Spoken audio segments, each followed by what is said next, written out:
Dirigi 4 horas para o Natal, minha irmã abriu a porta, riu e disse, este ano é só para a família. Virei sem dizer uma palavra. 10 minutos depois, o marido dela me mandou uma mensagem por engano, por que aquele perdedor apareceria aqui? Meu nome é Kylie. Tenho 33 anos, e todo ano, desde que fui velho o suficiente para dirigir, faço a mesma viagem de 4 horas no dia 24 de dezembro. Não importava o quanto a vida estivesse caótica, prazos de trabalho, términos, voos perdidos, o Natal era inegociável. Era o único momento em que eu conseguia me convencer de que talvez ainda fossemos uma família de verdade. Que a disfunção era só barulho, e que por baixo disso ainda havia calor, ainda havia amor. Mas no ano passado, essa ilusão se despedaçou como vidro sob os pés. Tudo começou como sempre começava, planejamento demais, sono de menos. Fiquei acordado até às 2 da manhã embrulhando os presentes que escolhi com cuidado para cada criança, tia, primo e, sim, até para minha irmã Laura. Eu sempre me esforçava ao máximo. Brinquedos que acendiam, vales presente em cartões feitos à mão. Coisas pequenas que eu lembrava de ouvir em julho. Coisas que nunca recebi de volta. Não que eu fizesse questão de contar. Eu não fazia isso por agradecimento. Fazia porque acreditava que, se eu continuasse aparecendo, continuasse tentando, alguém finalmente me enxergaria. A viagem foi longa e escorregadia, daquelas que te mantém alerta com as 2 mãos coladas no volante. Estacionei na casa da minha irmã às 15h42, ainda em tempo para o jantar. As luzes estavam acesas. A entrada, cheia de carros. Eu podia ouvir risadas pelas janelas fechadas. Por um segundo, sorri. Parecia alegria. Me convenci de que aquele aperto no peito era só ansiedade. Saí do carro, ajeitei a jaqueta e bati à porta. Laura atendeu. Nunca vou esquecer a expressão no rosto dela. Não era surpresa, nem alegria, mas deboche, escondido atrás de um riso que doeu mais do que qualquer insulto. Ah, você realmente veio, ela disse, inclinando a cabeça como se eu fosse um cachorro perdido que entrou no quintal errado. Pisquei. Claro que vim. Te mandei mensagem semana passada. Você disse este ano é só para a família, ela me interrompeu, sorrindo como se estivesse contando uma piada da qual eu era o alvo. Aí puxou a porta pela metade, inclinou-se um pouco e completou, tenta entender a dica, Kylie. E então a porta se fechou. Ah, sim. Sem Feliz Natal. Sem desculpa. Só eu, com os braços cheios de presentes, em uma varanda congelada, ouvindo os sons abafados da celebração atrás das paredes grossas. Eu não bati de novo. Não gritei, não chorei, não liguei para ninguém. Só fiquei ali por um segundo, o frio entrando nos ossos, e assenti para mim mesmo, como se finalmente tivesse ouvido algo que vinha sendo sussurrado há anos, mas agora era gritado. Então me virei, voltei para o carro, coloquei os presentes com cuidado no porta-malas e liguei o motor. Nem cheguei à rodovia antes do celular vibrar. Uma mensagem de Jason, marido da Laura. Por que aquele perdedor apareceu aqui? Fiquei olhando para a tela, paralisado. Você já teve um momento tão surreal que seu cérebro nem reage na hora? Achei que fosse engano, uma piada. Mas não, era claramente para outra pessoa. Provavelmente para a Laura. Provavelmente parte de uma longa sequência de piadas às minhas custas. E foi aí que o silêncio se quebrou. Não lá fora. Lá fora ainda havia o zumbido calmo dos pneus na neve. Mas dentro de mim, algo se partiu naquele momento, algo antigo, cansado, esticado por tempo demais. Minhas mãos não tremiam. Meu peito não ardia. Apenas sorri. Um sorriso pequeno, quieto. Porque Jason, o homem que já chorou comigo tomando cerveja quando perdeu o emprego, deve ter esquecido quem vinha pagando silenciosamente as contas da casa nos últimos 8 meses. Laura deve ter esquecido quem coassinou o financiamento que permitiu que eles refinanciassem a casa por uma taxa melhor. E os dois deviam achar que eu ia continuar fazendo isso para sempre, sem limites, sem respeito próprio. Eles estavam errados. Estacionei num posto de gasolina, tirei o laptop da mochila. Nem precisei pensar 2 vezes. Entrei em cada conta que eu gerenciava. Energia elétrica, gás, internet, até o Spotify Família que eu vinha pagando. Uma por uma, removi meus cartões, cancelei os débitos automáticos. Até o acesso ao Amazon Prime que eu ingenuamente havia compartilhado, eu tirei. Depois abri o painel do financiamento e iniciei o processo para me remover legalmente como consignatário. Não seria fácil, mas estava em movimento agora, uma maré que não teria volta. E então esperei. Quando estacionei no prédio do meu apartamento, o celular mostrava 14 chamadas perdidas. Ignorei todas. Tomei um banho longo, esquentei comida chinesa que sobrou e, pela primeira vez em anos, assisti a um filme na véspera de Natal sem precisar fingir rir das piadas dos outros ou forçar um sorriso com os dentes cerrados. Me sentia vazio, mas também calmo, como se minha espinha tivesse voltado ao lugar sem que eu percebesse. Perto da meia-noite, as ligações começaram a aumentar. 31, 38, 44. Às 2 da manhã já eram mais de 50. Às 3h17, uma mensagem apareceu, dessa vez da Laura. Apenas 3 palavras. Precisamos conversar. Mas eu não abri. Ainda não.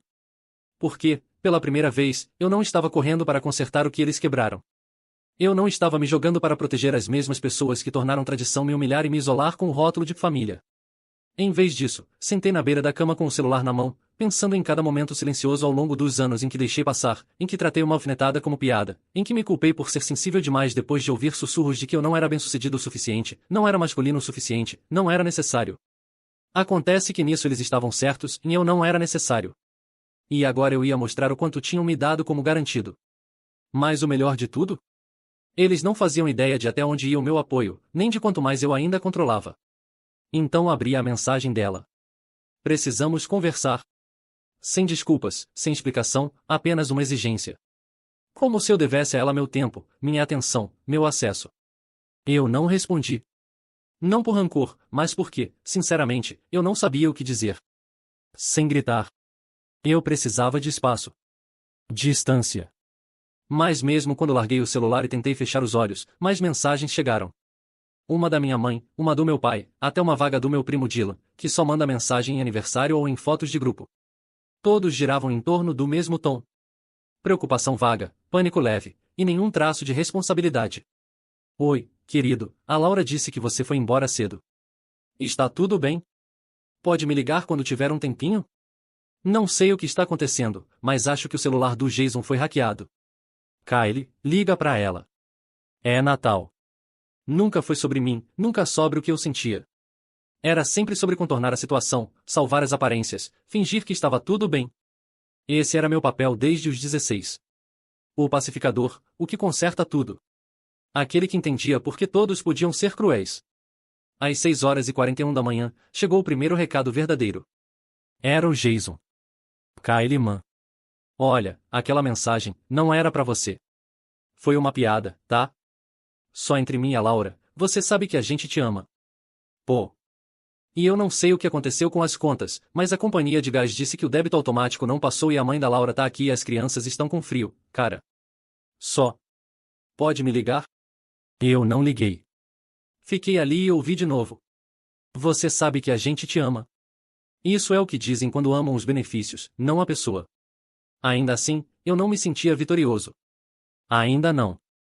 Não era satisfatório. Não de verdade. Era como estar parado à beira de alguma coisa. Não de um penhasco, mas de uma escolha. Eu podia voltar para o ciclo, fazer média, aceitar as meias desculpas e as mentiras diluídas, ou podia queimar o roteiro e finalmente parar de fingir. Escolhi a segunda opção. Respirei fundo, passei um café e abri uma planilha. Era hora de documentar exatamente o quanto eu havia contribuído. Não por mesquinharia, mas por clareza. Eu precisava ver tudo ali, diante de mim.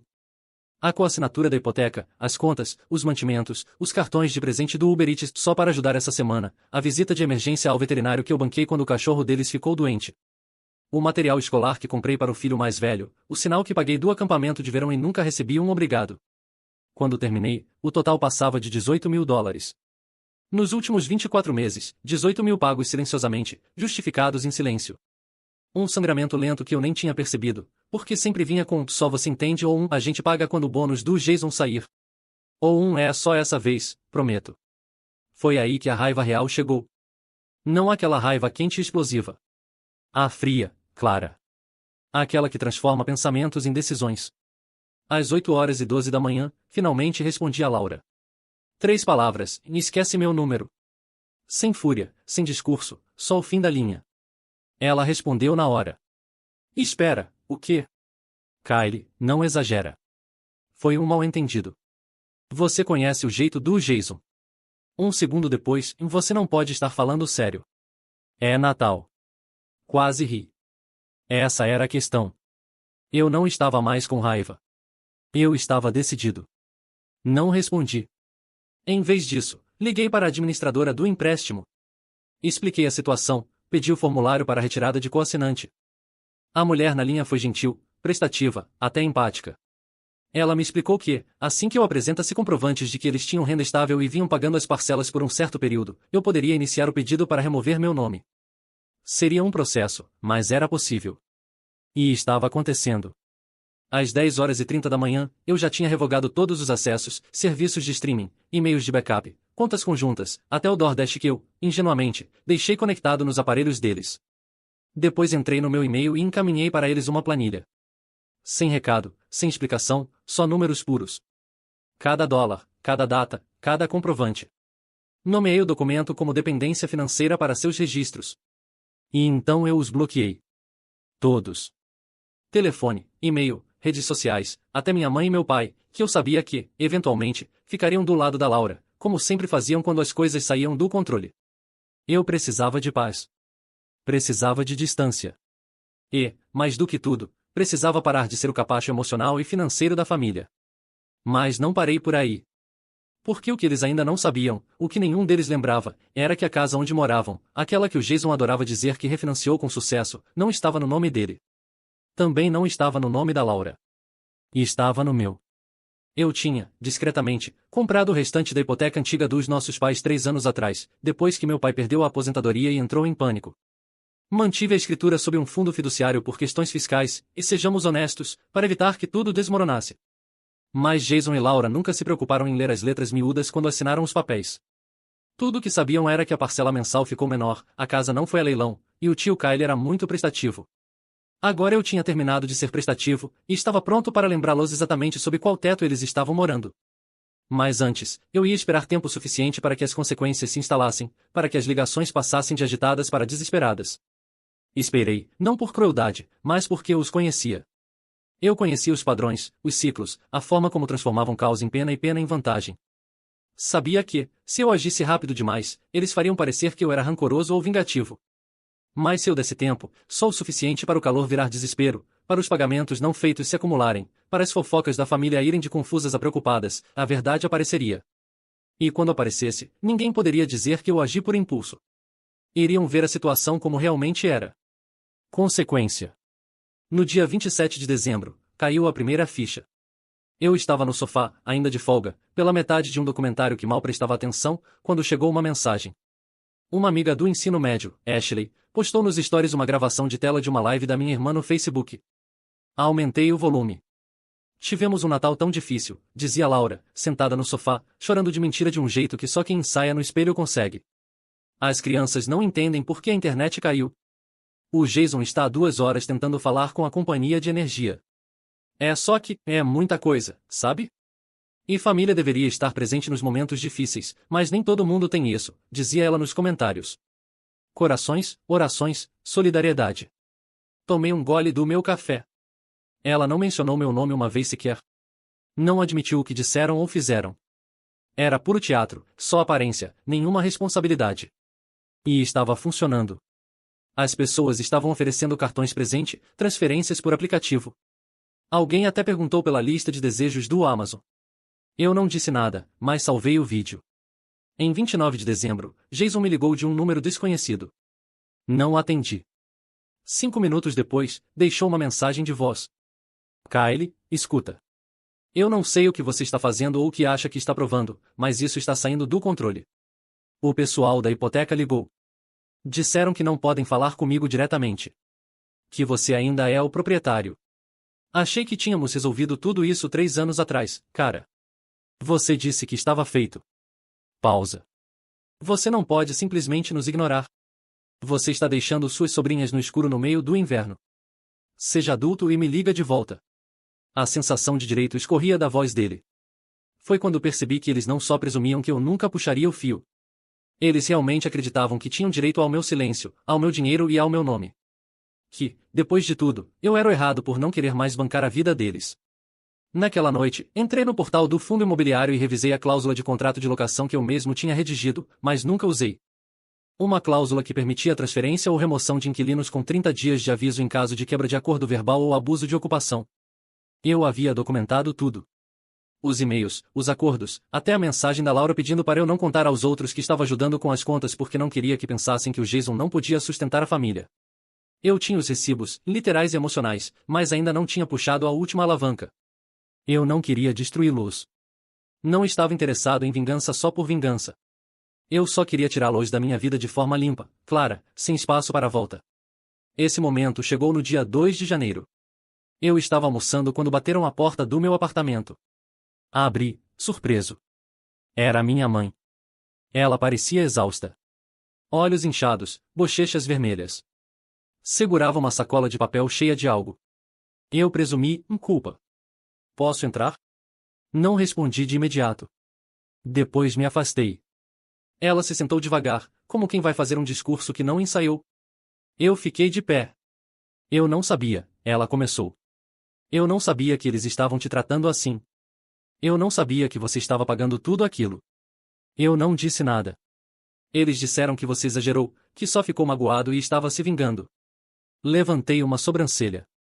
E você acreditou neles? Ela abaixou o olhar. Primeiro sim. Houve um longo silêncio. Então ela acrescentou, em seu pai e eu conversamos. Sentimos muito, de verdade. E entendemos se você precisar de espaço. Eu queria acreditar nela. De verdade. Mas então ela tirou da sacola um pequeno maço de envelopes. Cartas, desenhos das crianças, um cartão feito à mão pela Laura, escrito com caneta de glitter como se ainda fosse 2005. Sentimos sua falta. Por favor, volte. Eles estão sofrendo, Kylie. Suspirei. Tenho certeza que estão. Mas não estavam sofrendo quando riram na minha cara. Não estavam sofrendo quando Jason me chamou de perdedor. Ela se encolheu. Você criou ela, mãe. Mas eu terminei de criar todos eles. Ela não tentou discutir. Apenas assentiu devagar e se levantou. Ao sair, parou na porta. Você sabe que eles vão perder a casa. Assenti. Talvez seja isso que eles precisem para crescer. E então ela se foi. Naquela noite, comecei a papelada do despejo, não num acesso de vingança, não com alegria ou rancor, apenas com a mão calma de quem carregou a família nas costas por tempo demais. Dei os 30 dias completos, protocolei tudo legalmente e ainda dispensei qualquer pagamento atrasado.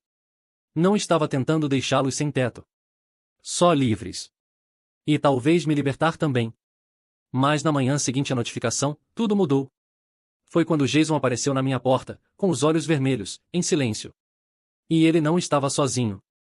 Jason estava ali como um homem que finalmente percebeu que a casa estava pegando fogo e que ele segurava o fósforo o tempo todo. Atrás dele, a poucos passos, estava Laura. Sem maquiagem, sem sorriso falso, sem cartão brilhante de desculpas. Só silêncio. Braços cruzados, mandíbula cerrada como se estivesse segurando cada palavra. Ela queria gritar, mas sabia que não devia. Por um momento, ninguém disse nada. Então Jason soltou o ar devagar. Não viemos aqui para brigar, ele disse. Juro. Levantei uma sobrancelha, mas não saí da porta. Ele olhou por cima do ombro para Laura, que desviou o olhar, depois voltou para mim. A gente precisa conversar. Me afastei sem dizer nada, mais por curiosidade do que por gentileza. Eles entraram como convidados no próprio velório.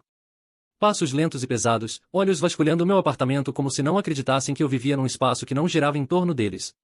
Deixei o silêncio se estender. Queria que eles sentissem tudo.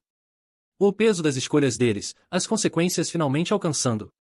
Recebemos a notificação, Jason disse enfim, sentando-se na ponta do meu sofá como se ele pudesse desaparecer debaixo dele. E a gente não fazia ideia do quanto estragamos tudo. Assenti uma vez, só o suficiente para dizer, continue. Ele parou, depois tentou de novo. Achei que você sempre estaria lá. Acho que levei isso como garantido. Você não achou, eu disse. Você sabia. E contou com isso. Laura finalmente levantou o olhar. A voz dela saiu tensa. A gente nunca quis te afastar. Inclinei a cabeça.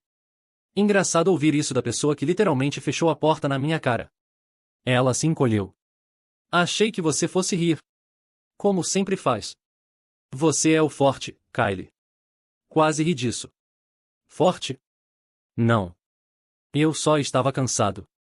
Cansado de engolir, de ser o mais maduro, de ser o fantasma da família, só visível quando alguém precisava de dinheiro, carona ou resgate. Jason se inclinou para a frente. Olha, cara, eu errei naquela mensagem. Foi cruel e eu não posso apagar isso. Mas eu preciso que você saiba. Preciso dizer em voz alta. Me desculpa. Ele me olhou nos olhos. Pela primeira vez ele não estava tentando encantar, brincar ou manipular. Ele parecia destruído, e não porque se importava comigo, mas porque a estrutura da vida dele, aquela que ele achava que eu sustentaria para sempre, finalmente tinha desmoronado. Laura tirou da bolsa um envelope amassado, com minha caligrafia, o mesmo que eu tinha enviado com a planilha. A gente olhou tudo. Eu não fazia ideia de quanto você tinha feito. Nem lembro da metade desses pagamentos. E eu não queria lembrar, porque era mais fácil acreditar que você estava bem. Eu não respondi. Não havia muito o que dizer. Eles sabiam. No fundo, sempre souberam, mas preferiram a conveniência à consciência por anos. Conversamos com as crianças, disse Laura, com a voz tremendo levemente. Dissemos que talvez precisemos nos mudar. Talvez para a casa dos meus pais. Jason está pegando turnos extras. Eu me inscrevi para um segundo emprego e pedi. E a gente vai dar um jeito, disse ela. Jason assentiu. Você fez certo em cortar. A gente não te valorizava. A gente te usava. E não viemos aqui para pedir que desfaça nada. Só queríamos dizer isso. Eles se levantaram. Eu os observei indo até a porta e, pouco antes de saírem, Laura se virou. Espero que você encontre paz, Kylie. Você merece. E então eles se foram. Fiquei sozinho no meu apartamento, deixando as palavras deles assentarem, deixando a tensão sair dos meus ombros, um suspiro de cada vez. Foi um encerramento que eu não esperava. Não foi súplica nem negação, mas aceitação silenciosa. Talvez eles realmente fossem mudar. Talvez não. Mas, pela primeira vez, isso não importava, porque o futuro deles não era mais um fardo meu. Os 30 dias seguintes passaram sem incidentes. Sem escândalos, sem ameaças jurídicas, sem emergências de última hora para adiar o inevitável. Jason me mandou um e-mail uma vez para confirmar a data da mudança, e eu respondi com a confirmação formal. Só isso. No dia 31 de janeiro, recebi a confirmação final da administradora e a casa havia sido desocupada. Chaves devolvidas, contas totalmente transferidas do meu nome. Fiquei olhando aquele e-mail por um bom tempo. Parecia surreal. 3 anos de sacrifícios silenciosos. $18.000. Inúmeros jantares suportados, aniversários ignorados, elogios envenenados e humilhações caladas. E agora, acabou. Não contei para ninguém. Não postei nada. Não fiz festa. Apenas fechei o notebook, me servi de uma bebida e deixei o silêncio me envolver. Naquele fim de semana, fiz uma pequena viagem até a costa. Sozinho. Sem planos, sem culpa. Caminhei pela areia, deixei o vento entorpecer meu rosto e me sentei nas falésias com um caderno que eu não tocava havia anos. Escrevi: a gente pode parar de tentar merecer o amor que deveria ter sido dado de graça. Essa frase me acertou mais do que eu esperava. 3 meses depois, recebi um cartão pelo correio. Sem remetente. Dentro, uma foto das minhas sobrinhas segurando um cartaz. Obrigado, tio Kylie. Sentimos sua falta. Havia um bilhete com a letra da Laura. Abaixo estava escrito: estamos bem. Não perfeitos, mas bem. Obrigada por nos forçar a crescer. Com amor sempre, mesmo que de longe. Eu não chorei, mas sorri. Às vezes, encerramento não vem de um confronto. Às vezes, vem de simplesmente ir embora e saber que você não precisa mais carregar aquele peso. Guardei o cartão numa gaveta e voltei à minha vida. Minha nova vida, com limites claros, onde meu valor não estava atrelado à minha carteira nem à minha disposição de aguentar tudo. E eu nunca mais dirigi 4 horas para o Natal naquele ano. Fiquei em casa, e estava exatamente onde precisava estar.